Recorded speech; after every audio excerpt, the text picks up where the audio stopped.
Hello, good morning. मैं doctor Dilip Kumar, mind power trainer, motivational speaker and medical doctor. आज मैं आपको कुछ ऐसा बताने जा रहा हूं, एक कहानी आपके साथ शेयर करने जा रहा हूं, जिस कहानी को सुनने के बाद में आप अपनी लाइफ चेंज कर सकते हैं। आज अगर इस कहानी को आपने पूरा सुना और मैं जो आपको मैसेज देना चाहता हूँ वो अगर आपने पूरा सुना तो 100% आपकी लाइफ चेंज होने वाली है। आप जिस भी बैकग्राउंड से हो, आप जो कुछ भी करना चाहते हो अपनी लाइफ में, वो सब आप कर सकते हैं, वो सब आप पा सकते हैं। So let's start with the story. एक बच्चा जिसका जन्म होता है एक ट्रक ड्राइवर के परिवार में। उसके पिताजी ट्रक ड्राइविंग करते थे। उसकी मम्मी ज़्यादा यानी कि बिल्कुल अनपढ़ थी और पिताजी बहुत ज़्यादा नहीं पढ़े लिखे थे, 5वीं पास थे और ट्रक ड्राइविंग करते थे। और उस बच्चे का जन्म होता है 4 साल का होने के बाद में उसको नाना नानी के पास में छोड़ दिया जाता है पढ़ाई के लिए। अपनी पढ़ाई वहाँ पर प्राइमरी एजुकेशन पूरी करता है और उसके बाद में वो हॉस्टल्स में रह करके अपनी 12th तक की पढ़ाई पूरी करता है। और उसके बाद में उसका सपना होता है डॉक्टर बनने का, जिसके लिए पीएमटी एग्ज़ाम में वो 4 बार फेल होता है और 5वीं बार में जाकर के उसका सिलेक्शन होता है। और एमबीबीएस में उसके पास में पैसे नहीं होते हैं। अपने पैसे खर्चा पूरा करने के लिए उसने लोन लिया, लेकिन लोन भी बीच में अटक जाता है क्योंकि वो फर्स्ट ईयर में फेल हो जाता है और फेल स्टूडेंट को आगे का लोन नहीं मिलता है। तो अपने खर्चे पूरे करने के लिए वो एक बच्चों को ट्यूशन पढ़ाना शुरू करता है, होम ट्यूशन्स पढ़ाना शुरू करता है। फर्स्ट ईयर में 3 बार फेल और सेकेंड ईयर में जब वो पढ़ाई कर रहा होता है उसके फादर का देहांत हो जाता है। स्ट्रगल्स लाइफ में और ज़्यादा बढ़ जाते हैं, मगर वो बच्चा अपने लक्ष्य के प्रति अटल रहता है और सेकेंड ईयर में 6 बार फेल होने के बावजूद सेकेंड ईयर क्लियर करता है और फिर अपना आगे का एमबीबीएस पूरा करके वो प्राइवेट जॉब शुरू करता है और बहुत ही जल्द गवर्नमेंट सर्विस ज्वाइन कर लेता है। लेकिन 1 साल की सर्विस के बाद में वो सर्विस से अपना त्यागपत्र दे देता है और अपनी जर्नी शुरू करता है लोगों की लाइफ चेंज करने के लिए, माइंड पावर ट्रेनर बनने के लिए।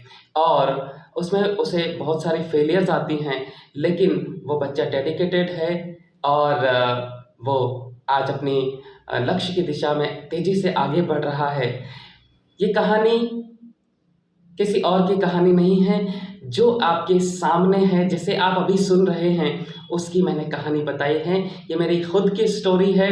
जब मैं इतनी सारी फेलियर्स से लड़ के और ज़िंदगी में सफल हो सकता हूँ, तो फिर आप क्यों नहीं? आप भी हो सकते हैं, आप भी सफल हो सकते हैं। मैंने अपनी ज़िंदगी में मैं जब आगे बढ़ रहा था और मेरे साथ में चैलेंजेस थे, तो मैं कहना चाहूँगा कि मैंने कुछ किताबें पढ़ने की आदत डाली, मोटिवेशनल बुक्स जिन्होंने मुझे हमेशा सपोर्ट किया और वहाँ से कुछ लाइनों ने मुझे मेरी ज़िंदगी में बहुत ज़्यादा हेल्प की है।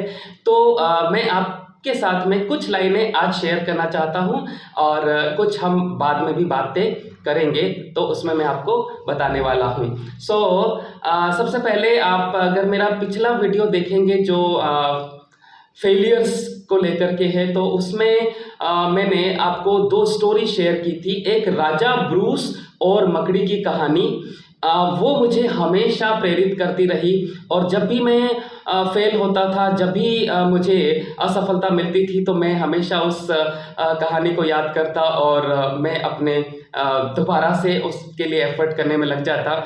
और अब्राहम लिंकन की जो स्टोरी है वो भी मैंने वहाँ पर शेयर की है। आप यूट्यूब पर भी जाएंगे तो अब्राहम लिंकन के फेलियर्स स्टोरी अगर आप सर्च करेंगे तो आपको वहाँ पर उनकी स्टोरी जानने को मिलेगी। तो ये दोनों स्टोरीज मुझे बहुत ज़्यादा प्रेरित करती थी और कुछ कोट्स जो मैंने अलग अलग जगह से लिए थे वो मुझे बहुत सपोर्ट किए। तो पहला कोट है, कौन कहता है कि आसमां में सुराख हो नहीं सकता, एक पत्थर तो तबीयत से उछालो यारों, एक पत्थर तो तबीयत से उछालो यारों। और एक रामधारी सिंह दिनकर की एक कविता है, उसका एक अंश है, यह अरण्य झुरमुट जो काटे अपनी राह बना ले। यह अरण्य मतलब जंगल, यह अरण्य झुरमुट जो काटे अपनी राह बना ले। कृतदास यह नहीं किसी का जो चाहे अपना ले।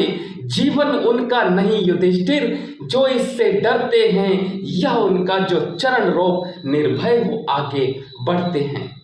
और जब कभी लाइफ में मुश्किलें परेशानियां आई, तब मुझे एक लाइन ने मदद किया कि मुश्किलें दिल के इरादे आजमाती हैं, स्वप्न के पर्दे निगाहों से हटाती हैं। मुश्किलें दिल के इरादे आजमाती हैं, स्वप्न के पर्दे निगाहों से हटाती हैं। हौसला मत हार गिरकर ओ मुसाफिर, ठोकरें इंसान को चलना सिखाती हैं, ठोकरें इंसान को चलना सिखाती हैं।